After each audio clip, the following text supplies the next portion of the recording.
Assalamualaikum warahmatullahi wabarakatuh. Salam merdeka untuk kita semua. Pada video kali ini kita akan membahas materi sejarah mengenai organisasi global. Materi mengenai organisasi global ini bisa kalian dapatkan ketika kalian duduk di kelas 12 untuk mata pelajaran sejarah peminatan. Nah, pada video kali ini organisasi global yang akan kita bahas antara lain GNB, OKI, OPEC, GATT, dan WTO. Mari langsung saja kita bahas materi secara ringkas, lugas, dan semoga jelas. Yang pertama kita bahas adalah mengenai gerakan non-blok pada tahun 1961. Di sini latar belakangnya adalah Perang Dingin antara Amerika Serikat dengan Uni Soviet. Jadi pasca Perang Dunia II, dunia masih berkecamuk yang namanya Perang Dingin, perang ideologi atau juga sering disebut sebagai Perang Urat Syaraf antara Amerika Serikat yang berpaham liberalis dengan Uni Soviet yang berpaham komunis. Perang Dingin ini mengancam eksistensi negara-negara yang baru merdeka. Kemudian ada pun pelopor dari GNB,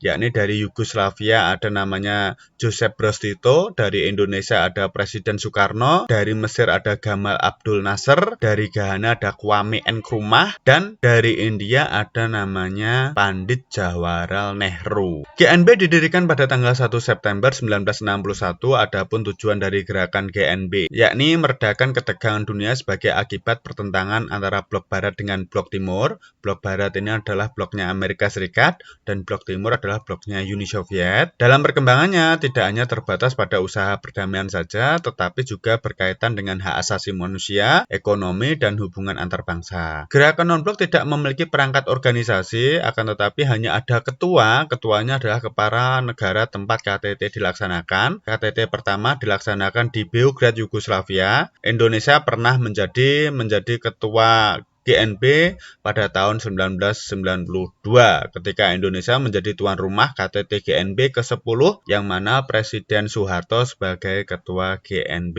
Selanjutnya adalah Organisasi Konferensi Islam. Ini didirikan akibat adanya peristiwa pada tanggal 21 Agustus 1969 yakni pembakaran Masjidil Aqsa oleh orang Israel, diprakarsai oleh Raja Hasan II dari Maroko dan Raja Faisal dari Arab Saudi. Ini merupakan Raja Hasan II, sedangkan ini adalah Raja Faisal. Negara pendiri OKI adalah Malaysia, Saudi Arabia, Somalia, Pakistan, Maroko, dan Nigeria. Adapun tujuan dari OKI yakni memelihara dan meningkatkan solidaritas di antara negara-negara Islam dalam bidang ekonomi, budaya, pertahanan, keamanan, dan politik, bekerja sama dalam memperjuangkan kemerdekaan rakyat Palestina, kemudian mengkoordinasi usaha-usaha untuk melindungi tempat-tempat suci. Selanjutnya adalah Organization of Petroleum Exporting Countries atau OPEC. Ini merupakan organisasi pengekspor minyak. Latar belakangnya adalah penurunan harga minyak yang sewenang-wenang oleh The Seven Major atau 7 perusahaan minyak terbesar di dunia, yakni ada Exxon, Texaco, Total, Gulf, British Petroleum, dan Shell. Didirikan pada tanggal 14 September 1960 di Baghdad dengan beranggotakan 13 negara. Ini merupakan negara pendiri dari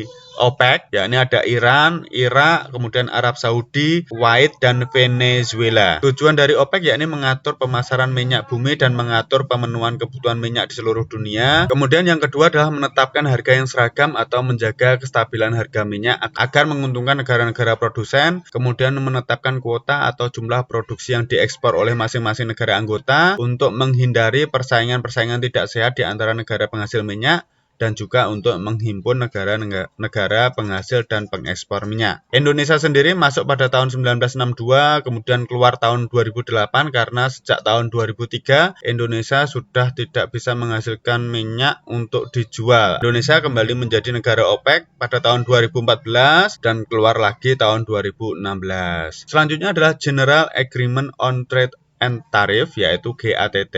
Ini merupakan organisasi dalam bidang perdagangan dunia yang dibentuk pada tanggal 30 Oktober 1947 di Jenewa, Swiss. Merupakan awal pembentukan dari International Trade Organization. Tujuannya adalah menghilangkan dan mengurangi rintangan-rintangan perdagangan internasional, khususnya tarif bea cukai yang tinggi yang mempersulit ekspor impor antar negara. Adapun prinsip GATT yang pertama adalah Most Favored Nation, yang artinya bahwa perdagangan internasional harus didasarkan pada prinsip non-diskriminasi. Kemudian yang kedua ada protection through tarif, yakni negara yang ingin melindungi industri dalam negerinya dapat memberikan perlindungan melalui tarif dan tidak melalui perdagangan non-tarif. Kemudian ada transparansi atau keterbukaan. Kemudian ada the stable basic for trade, yakni GATT berusaha untuk menciptakan stabilitas perdagangan sehingga dibuat peraturan tentang pengikatan tarif melalui perundingan antara negara. Nanti terjadi berbagai perundingan perdagangan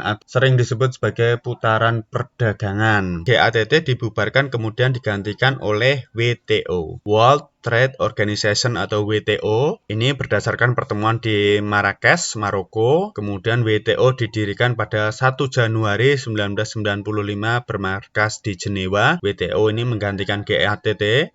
Adapun tujuan dari WTO antara lain mendapatkan dan menegakkan aturan perdagangan internasional. Yang kedua, untuk menyediakan forum negosiasi dan pemantauan liberalisasi perdagangan. Yang ketiga, untuk menyelesaikan sengketa perdagangan. Yang keempat, untuk meningkatkan transparansi perdagangan. Yang kelima, untuk bekerja sama dalam lembaga ekonomi internasional. Dan yang keenam, untuk membantu negara berkembang mendapatkan manfaat penuh dari sistem perdagangan global. Posisi Indonesia di WTO sendiri tergabung dalam jumlah koalisi diantaranya G33, G20, G7, dan nama 11. Demikianlah materi mengenai organisasi global. Semoga bermanfaat. Mohon maaf apabila ada kesalahan. Wassalamualaikum warahmatullahi wabarakatuh.